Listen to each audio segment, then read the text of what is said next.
ati ndagarutse mwiriwe mwake karibu kuri channel Dieudonné ND ati uri mushasha ntiwagire kugira like subscribe comment tari mushasha naho ntiwagire kugira partage tirungikira mugenzi wawe kugira nawe nyene ashobore kumenya ukuri aho ukuri kwa nta handi naho nyene ino munsi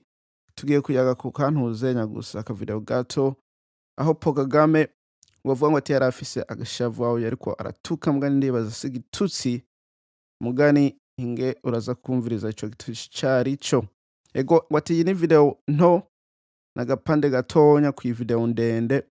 yabaye aho yashikirijwe kuri Paul Kagame channel kuri YouTube ego ndizera ntaho utazi yuko kwa kane tariki indwi ari ukwibuka ego ama hinge tumviriza kana ka video hanyuma tubandanye. And I'll tell anybody to his face to go to hell.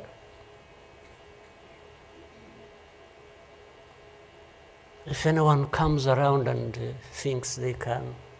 they come and say, hey, we're going to sanction you. To what? Go to hell. Just go to hell. Ati kaga video uriko urakumviriza urumva yuko ari agashavu kenshi aho abwira amahanga yashoboye kuba yafashe ibihano ku gihugu cy'u Rwanda ngo ati nimuje ikuzimu genda ikuzimu ati wavuga ngo ati kari gitutsi yaho kuvugana agashavu ati ugutahura n'ukwawe ego mugani ndakwibutsa yuko burya nta mahanga aho UN yigeze ifata aho igira ibihano ku gihugu cy'u Rwanda ahubwo n'abantu bari mu nzego zimwe zo mu Rwanda bo barabafatiye ibihano kubera intuzenye intambara yo biri kurabera muri Congo ego bibaza yuko bo bariko barakorana na M23 kugira gutera Congo ego ngo ati nta Rwanda ndizera rwafatwa ibihano ahubwo n'abantu uzenya gusa abantu bamwe bari mu nzego z'u Rwanda ati none wewe aka video kibaza ko iki mbega nyene amahanga kuba yarafashe siya ngingo zo kufatira ibihano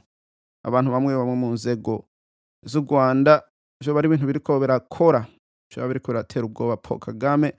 gasanga ibintu biriko birahinduka kuri we cane uravye mbaze iyo video ndende ahavuga ngo ati yuko naho u Rwanda ruriko rurarondera ubutare aho ruriba ubutare muri Congo ati n'amahanga arimwo siwe wenyene byumvikane yuko agashavu kaduze uburyo buriko burahinduka ngo ati ukuri ngo kuzoseruka ego hamanda kwifuriza umunsi mwiza ntibagire kugira like subscribe comment akazina kanje banyitwa Nijimire Dieudonné tuzosubira kubana niyo twabonana peace.